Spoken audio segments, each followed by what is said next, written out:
What's up guys, welcome back to HMHT. So I've been using macOS Big Sur 11.1 beta 2 for about 4 days now, and I gotta say that in addition to my initial video that I did where I highlighted about 13 changes that came with this update, I actually haven't managed to find any more changes that came with this OS. It seems like there isn't much that changed since that video. If you want to see those changes, I'll leave the video somewhere in the top of the video here and you can click on it, and also I'll leave it in the description of this video. However, I did manage to find quite a number of bugs that I'm experiencing, at least for me, when it comes to this update. And first one has to do with the touch bar. So I have the 2016 15-inch MacBook Pro. It's an Intel Mac, and I've been experiencing quite a number of issues when it comes to the touch bar, whereby from time to time it goes unresponsive. So this is a bug that I've experienced on multiple times and on multiple occasions, and it seems to be more prominent during the first 2 days as I was using this update.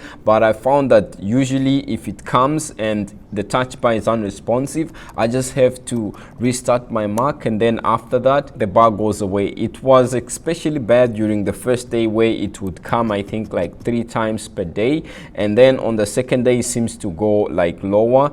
I would simply just restart my Mac and then the bug would go away, and so far in day 3 and day 4 this bug has not yet returned. So gotta say, the other bug actually has to do with the battery drain, and there's quite a number of people that reached out to me with regards to battery performance when it comes to this 11.1 beta 2. Since macOS Big Sur 11.0.1 beta 10, that was the best performing macOS beta version that I've tested so far when it comes to Big Sur, and it was also one of the best when it comes to battery performance. But on 11.1 beta 1 and beta 2, there seemed to be this constant battery drain that's there for MacBooks. I don't know why this bug is there, but on this beta it's actually there. So if we go into the about this Mac section here and then go to the system report, you can see this bug that always comes up when I pull up system report. It comes out highlighted, but if you go to like another page like support and come back to overview,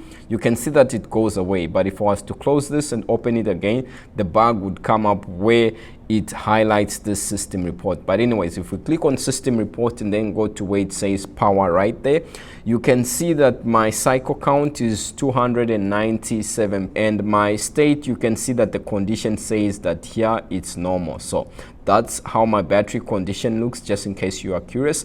And then if we close this and then go to the system preference right here and go to the battery section here, you can see that my current level is at 83%, and that's actually not since morning. It's actually after recharging the Mac to 100% the second time for today. I've been reading today like a lot, so I noticed that timing my battery or my screen on time that I've had today, I'm actually getting like 5 hours of screen on time with just reading PDFs and then watching simple presentation videos.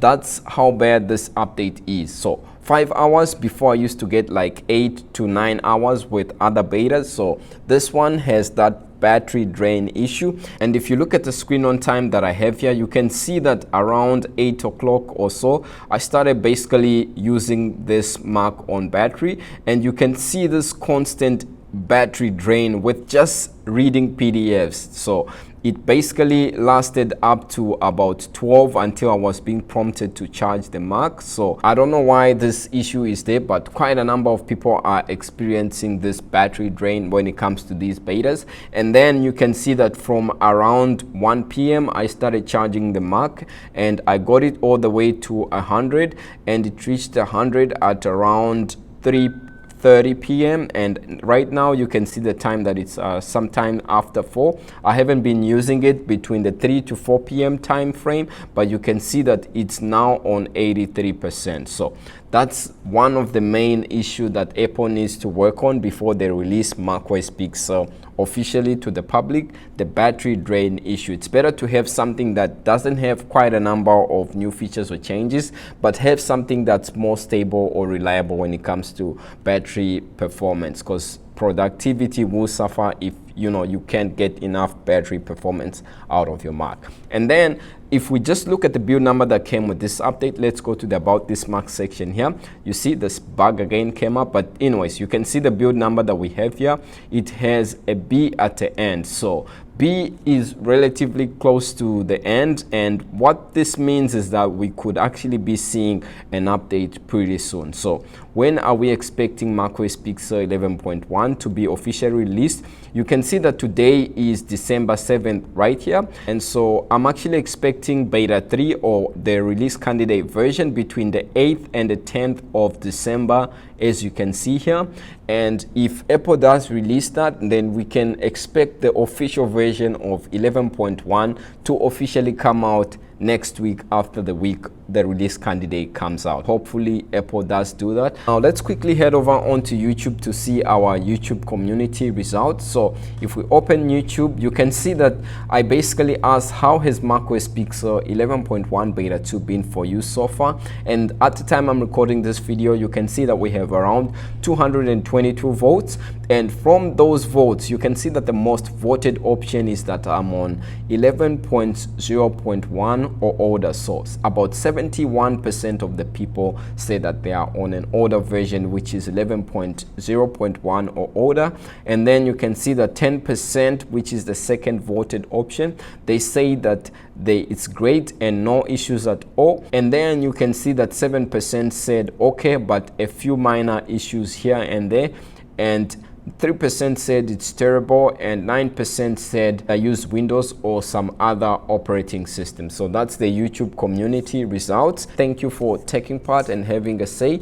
This does give us a better view of what many people are going through when it comes to these updates. When it comes to tomorrow, we are actually expecting an Apple surprise. It could be a release of a surprise service or a surprise product. Now, according to quite a number of sources at this time, including myself, I highly think that this is going to introduce Apple Fitness Plus tomorrow or on December 8th. Apple did mention that Fitness Plus was something that was rumored to be coming later on in the year. So, I mean, it's already 7th of December this year, and hopefully Apple Fitness Plus does come. And with the Apple Watch Series 6 that is currently on watchOS 7.2 beta 2, it does mention Apple Fitness Plus. So I think we might be seeing Apple Fitness Plus tomorrow. And when it comes to some products that we could be seeing perhaps on Tuesday, December 8th, it's a probability, not yet confirmed. Some sources are saying that we could be seeing